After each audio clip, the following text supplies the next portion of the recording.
Hello everybody and welcome back for another episode of Indie Impressions. My name is Nick and today we're going to be doing a look, it's a pre-alpha version of an upcoming first-person survival horror game called either ReLive or ReLive, and I'm not sure which the correct word actually is going to be, as I happen to pick one of the few words that's two words with the same spelling, but although that ambiguity may actually be intentional. But this is by Inactive Pixel Studios, and before we get to the actual proper game, I'm going to give you the option of watching a rather long, I would say cutscene, but it's actually just a monologue from the protagonist here. So yeah, we'll switch over to that, and I'll put an annotation to skip past that to get right to the proper game. But this will give you a good idea of what the game's going to be about if you're interested in sort of the framework of the narrative behind what we have, which is a very pretty looking first-person survival horror game. So I'll see you in a few minutes.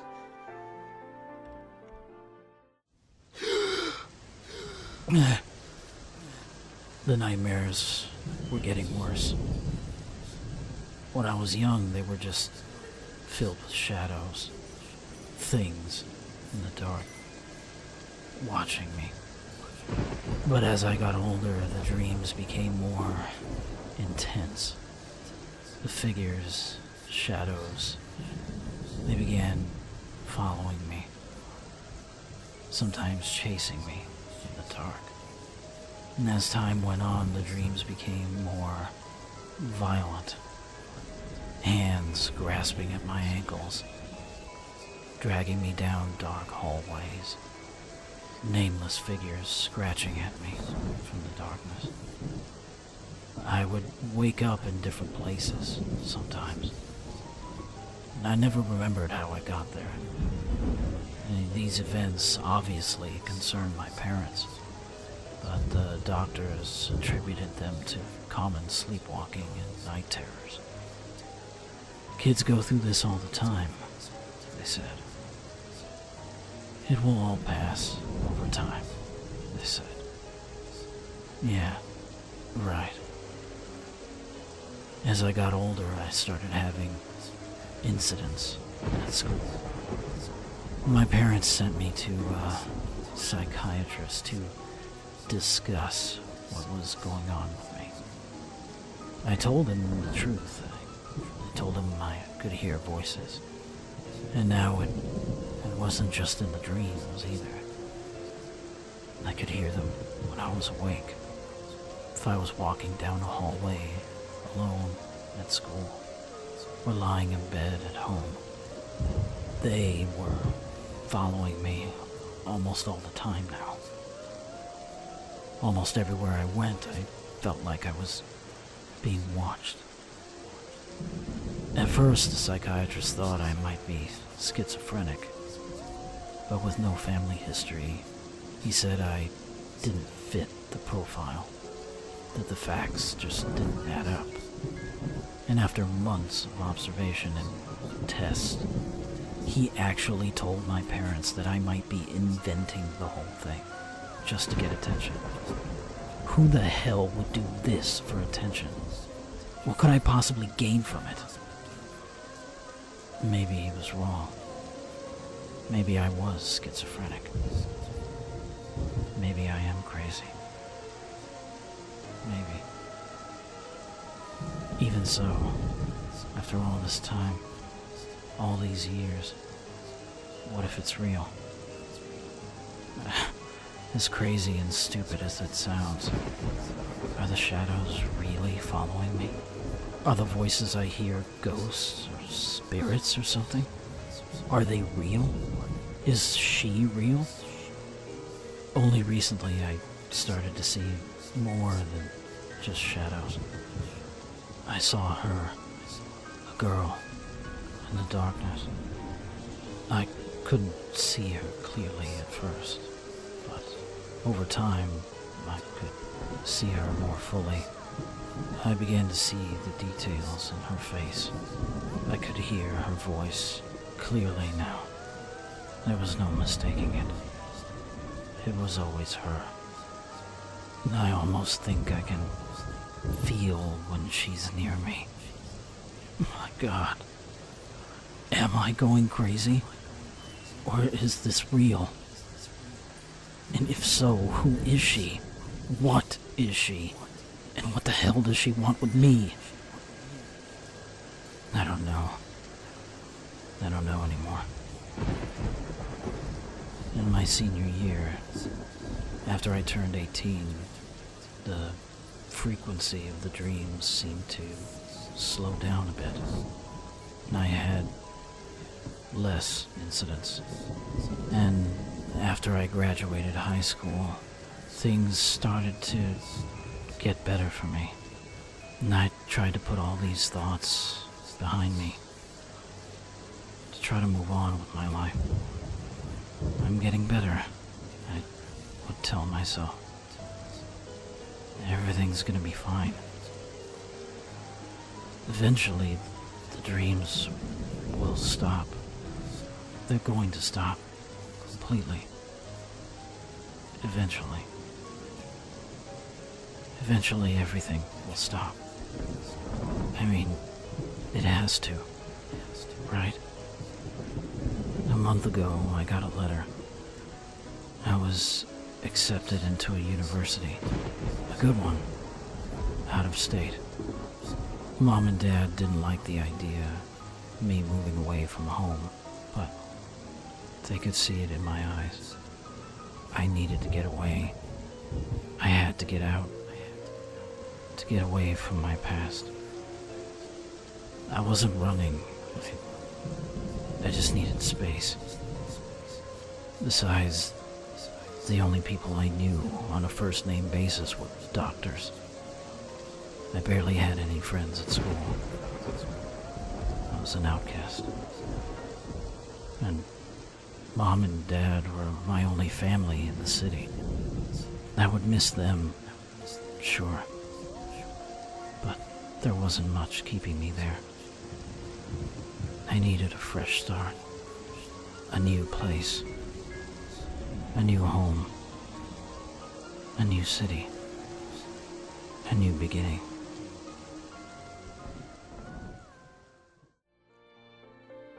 Alright, so we're back. That was a surprisingly long bit of monologue, I must say, and hopefully you guys made it through that one. I was kind of surprised at just how long they wanted to let that run. It actually seemed a little long-winded in my opinion, but, you know, probably still fine-tuning and such. And I imagine the final version of this would have some sort of, you know, visuals to go along with that, which makes a lot of sense.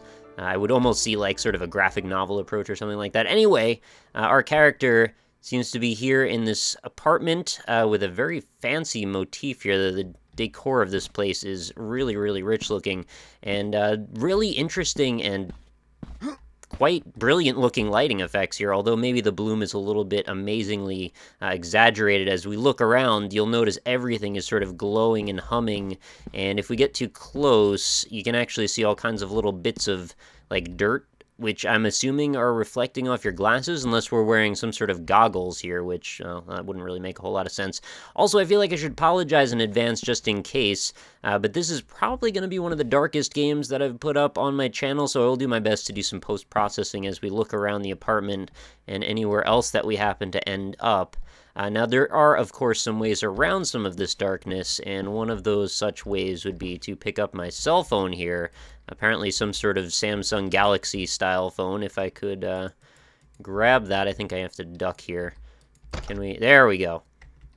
Okay, so our character now has control of a cell phone.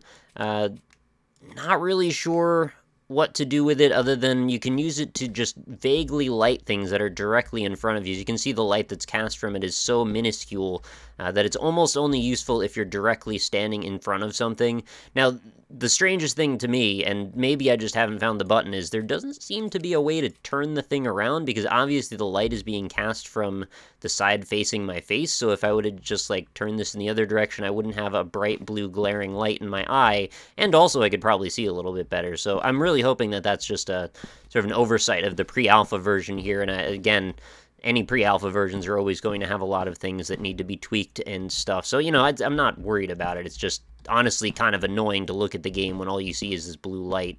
There is, I think, a way to put it away. I'm trying to figure out if I remember what that was. No? Okay, maybe when I get to the next area, then I can put it away, because I have something else. Alright, so I can just put it in front of my face, Anyway, I guess we'll just move on from that. So there's a few rooms here to explore. Nothing in any of them as of the moment right now. Is it supposed to be the toilet? It's very square. It's also very hard to see. I should probably also go over controls very briefly. There are very few to actually take in. But, you know, you've got your usual WASD. You've got right-click, which makes your phone fill up the entire screen. I'm going to assume there's probably some reasons that you would want to do that in the actual game. And left-click doesn't seem to do anything other than make your view jitter when you're looking slightly down, I've just noticed, although, okay, I guess that's not repeatable. Then there's also some sort of like an adrenaline mode if you press Q, which seems to slow down all of your walking and movement. Again, I'm assuming there's probably a reason for that, maybe for running away from ghouls or something like that, and there will be some spooky things, I'm sure, in the full version. It's control for duck, and what else was there? I think there was one other key, but now I'm forgetting. No, I guess that's it. And when we have other light-emitting objects, well, you can also use the scroll wheel to go between those. So yeah, we go in this bedroom here. Pretty sure there's a key. Couldn't see the key, but I just assume it's there. And I guess those TVs were just left on intentionally to give us another thing for lighting effects. Probably appreciate it. I'm not sure why I can't just turn on like an actual light, because there is actually a light on in this room. But whatever, you know, it's spooky. We're going to get in the mood for spookiness. And what are all of these? These are just like rotted old cardboard boxes, I guess. They look really beat up and gross, actually. I was kind of not sure why they were so gross. And I'm guessing this is just because their character just moved in.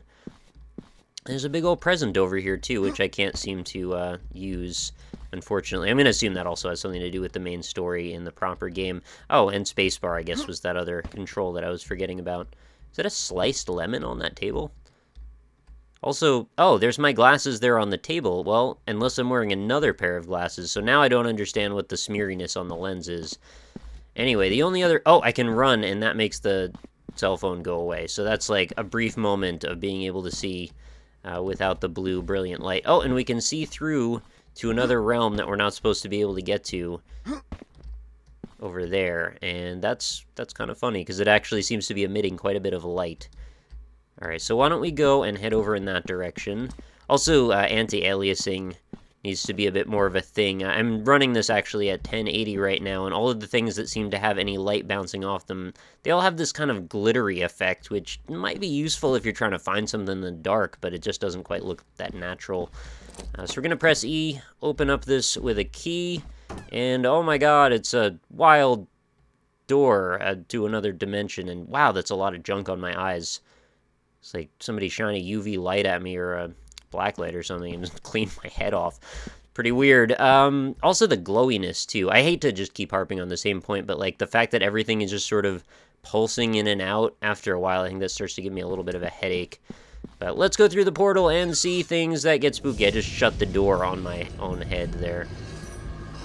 Alright, so we get a title card, I guess, as the next area loads. And all of a sudden we find ourselves in some sort of sanitarium, I suppose. So now I have the option to use either my cell phone, which I won't, because there's no reason for it. Also, the time never changes on it, which would be kind of a nice feature. Since, you know, there's 2 clocks, you would think they would actually move in real time, unless it's to indicate that we aren't actually moving in time, which would be kind of unexpected. But this is kind of the more interesting of the two, I suppose. Sort of in Outlast style, and I'm not sure if Outlast is going to be the thing that popularizes this concept. But we do have a video camera with a, you know, night vision thing going on in it. I should mention also, really good details. I feel like I kind of trashed the game a little bit as we started up. Again, I'm aware that this is a pre-alpha version, and many things are not solidified. But beyond that, I think that what's here is really well crafted, as well as the presentation is very well done too, you know, barring that one little issue. Oh, and we've got a Hall of Mirrors effect through this empty spot on the broken glass. Let's keep looking around here and see if we can run into anything spooky.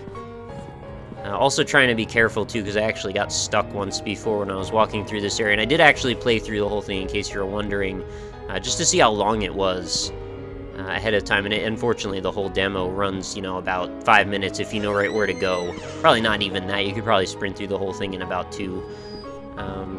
But yeah, like, really nice details in here. Again, I'm noticing extremely dark, but that's okay. If I turn off all of my devices here, well, you just get this same pulsating effect, which we were having actually in the room prior because of the TVs. In this particular case, I'm not sure quite what is the pulsating effect. I guess it's probably just to give you a harder time to see, but still that you can see sometimes. And if I run, the camera gets held up at this strange angle, too. I want to mention that. Not sure why that is. I guess to make things so you can see a little better as you're moving around, but it's an angle, so, like, you don't know what exactly is right in front of you, right?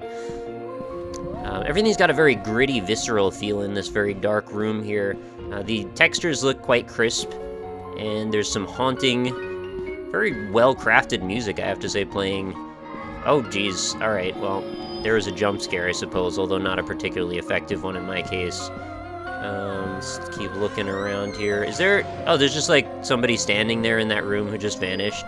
I'm assuming there would probably be a bunch of effects and things that would accompany the dissolution of that particular entity. Maybe some sort of plant just growing in the middle of this room here. Reflective mirror stuff? What's going on over here? Okay, wherever there's Hall of Mirror effects, I guess is where there's just no textures on the other side, which kind of is an interesting effect to put on the camera, but I'm pretty sure that's not what we're looking for in the end game of things. I do feel like there's a lot of potential to be used with the concept of, like, a dark room and a night vision camera, which is why, you know, I felt like Outlast did it pretty well. Oh, okay. Another vanishing lady.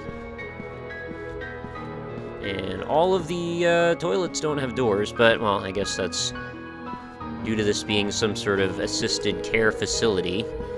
I guess there's just this door to go through, and I think this might actually be all we get to see. Yeah, so this was a stairwell, and unfortunately, we get hit with a loading screen before we can do much else. Alright, and that was all we get to see, unfortunately. So I was actually hit with an error, which I don't know what the deal is with this, but whenever I'm recording on Fraps and there's a Unity game that seems to need to change resolutions, and I run into this all the time, the games just all crash. And anyway, I just started it up again, went back to the first room. As you can tell, there's actually two presents there. I don't think I noticed the other one, and a globe glowing off in the distance. But yeah, first impressions of this, granted, it's pre-alpha, so it needs a bunch of work, but it seems like it's definitely headed in a very good direction. Maybe a little bit less on the glowiness, maybe a little less smudginess on the visuals on, you know, the character's eyes for whatever reason, and maybe a little bit less with the cell phone, but, you know, I like where the developers' heads are at, and I think this is definitely something that I would like to see more of in the future. It's poised to be the type of thing where there's going to be each game or each level of the building that we're ascending or descending, or however that is going to work, is going to have a different spirit with a different story. So there's going to be a whole bunch of stories intermingled into one, which I assume will likely come back to be your story at the end. So all of these interlock together in sort of a meaningful way is the hope. So I'm interested in following the development of this one. I have a feeling it's probably going to be quite a ways to go before we see it done. But hopefully you guys are excited to see it as well, and if you were, please leave me some comments. Let me know what your opinions are on any of the many things that I mentioned throughout. Kind of like to see what kind of sushi rolls these are if I could. Looks like there's something a little bit red in there. Oh, I need a closer look. Crab rolls or something.